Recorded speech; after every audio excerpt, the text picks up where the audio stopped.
ഈ അടുത്ത് വായിച്ചൊരു ശ്ലോകമാണ്. ത്രിഭുവന സീമ കടന്നു തിങ്ങിഴിഞ്ഞും ത്രിപുടി മുടിഞ്ഞു തെളിഞ്ഞിടുന്ന ദീപം കപടയതിക്ക് കരസ്ഥനാകുകില്ലെന്ന് ഉപനിഷദുക്തി രഹസ്യമൂർത്തിരേണം. ഇതിൽ ത്രിപുടി എന്ന് പറയുന്നത് ഭഗവത്ഗീതയിൽ 18-ാം അധ്യായത്തിലെ 18-ാം ശ്ലോകത്തിൽ അതിനെക്കുറിച്ച് പറഞ്ഞത് മനസ്സിലായി.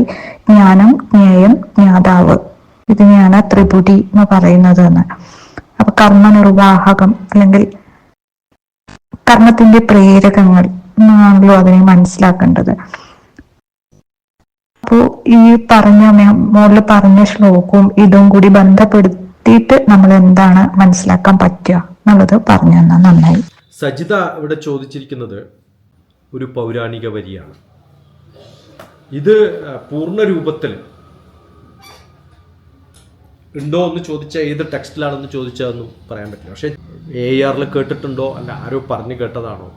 ത്രിഭുവന സീമ ലോകം കടന്നു ത്രിപുടി തെളിഞ്ഞു ദീപം കപടയതിക്കു അപ്രാപ്യമാകും ഉപനിഷത് സാരമിതാ. ഉപനിഷത്തിൻ്റെ സാരമിതാ, കരസ്ഥമാക്കൂ, ശ്രദ്ധിക്കൂ.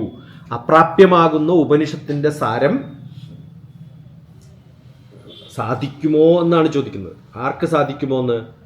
കപടയതിക്ക്, കപട സന്യാസിമാർക്ക് കരസ്ഥമാക്കാൻ സാധിക്കില്ല. എന്ത്? ത്രിഭുവന സീമലോകം കടന്നിട്ടുള്ള, 3 ലോകങ്ങളും കടന്നിട്ടുള്ള, ത്രിഭുവനം എന്ന് പറഞ്ഞാൽ 3 ലോകം.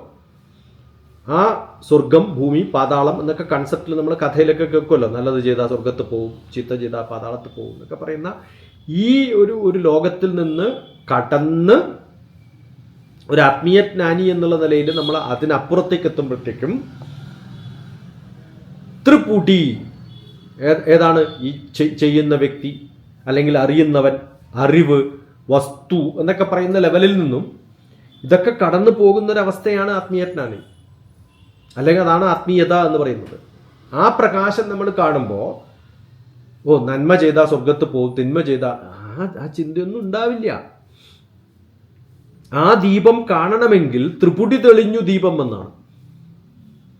ഈ അറിവ്, അറിവില്ലായ്മ, അതിനുള്ള വേദി അല്ലെങ്കിൽ അതിനുള്ള കാര്യങ്ങളൊക്കെ മനസ്സിലാക്കുന്നു എന്നൊക്കെ നമ്മൾ പറയുന്ന ഒരു അവസ്ഥയുണ്ടല്ലോ. അതൊക്കെ കടന്നു പോകുന്ന ഒരവസ്ഥയിലേക്ക് നമ്മൾ എത്തുമ്പോൾ ഉണ്ടാവുന്ന അതാണ് ത്രിപുടി തെളിഞ്ഞു ദീപം എന്ന് പറയുന്നത്. കപടയതിക്ക് അപ്രാപ്യമാകും. ഇത് കപടയതിക്ക് സാധിക്കില്ല. ഇത് മനസ്സിലാക്കണമെങ്കിൽ എന്ത് വേണം? ഉപനിഷത് സാരം മനസ്സിലാക്കണം. ഉപനിഷത്തുകൾ പഠിപ്പിക്കുന്ന പരമമായ സത്യം മനസ്സിലാക്കാൻ നമുക്ക് സാധിക്കണം. ഇതൊരു നാടൻ പാട്ട് പോലെയാണ്. ത്രിഭുവന സീമലോകം കടന്നു ത്രിപുടി തെളിഞ്ഞു ദീപം കപടയതിക്കു അപ്രാപ്യമാകും ഉപനിഷത് സാരമെതാ. ഇതാണ് ഉപനിഷത് സാരം എന്ന് പറയുമ്പോൾ ഇതൊന്നും കപട സന്യാസികൾ മനസ്സിലാക്കിയിട്ടില്ല എന്ന് പറയാൻ വേണ്ടിയിട്ടാണ്. ആറ്റിവറിയും പൊരുൾ ഉണർന്നു അരുളാലേ വാഴും നേരം മാറാത്ത ശാന്തി തൻ മടിത്തട്ടിൽ മയങ്ങുന്ന യോഗീത. ഇത് ആകെ ഒരു വെറി പിടിച്ചിട്ടുള്ള ഒരു മനുഷ്യൻ്റെ അവസ്ഥയിൽ കിടന്നുറങ്ങുന്ന MS ബാബുരാജിൻ്റെ പഴയ ഏതോ പാട്ടുകളിലൊക്കെ AR വരികളിൽ ഇതിൻ്റെ സ്രോതസ് എന്ന് പറയുന്നത് സിദ്ധവൈദ്യവും എവിടുന്നാണെന്ന് ചോദിച്ചു കഴിഞ്ഞാൽ ബ്രഹ്മാനന്ദ ശിവയോഗിയുടെയൊക്കെ കേട്ടുപഠിച്ചിട്ടുള്ള ആദർശങ്ങളെ കുറിച്ചുള്ള ആത്മീയ ഗീതങ്ങൾ കണക്കാക്കുമ്പോൾ ഒക്കെ കാണാൻ സാധിക്കും. MS ബാബുരാജ് എനിക്കറിയില്ല ഉണ്ടോ അതിൻ്റെ, എന്തായാലും ഡിജിറ്റലി അവൈലബിൾ ആണെന്ന് വെച്ചാൽ ഞാൻ തപ്പി നോക്കിയപ്പോൾ കണ്ടില്ല, എനിക്ക് കാണാൻ സാധിച്ചിട്ടില്ല. ചിലപ്പം ഓൾ ഇന്ത്യ റേഡിയോ കോഴിക്കോടിൻ്റെയൊക്കെ പഴയ റെക്കോർഡ് ശേഖരങ്ങളിലൊക്കെ ഉണ്ടാവുമെന്ന് നമുക്കറിയില്ല. ചിലപ്പോൾ ഉണ്ടാവുമായിരിക്കും. ചാനലുകളിലും ഒന്നും ഞാൻ കണ്ടിട്ടില്ല. വളരെ പഴയ ഒരു ശ്ലോകം. കപട സന്യാസിമാർക്ക് ഇതൊന്നും മനസ്സിലാക്കാൻ കഴിയില്ല.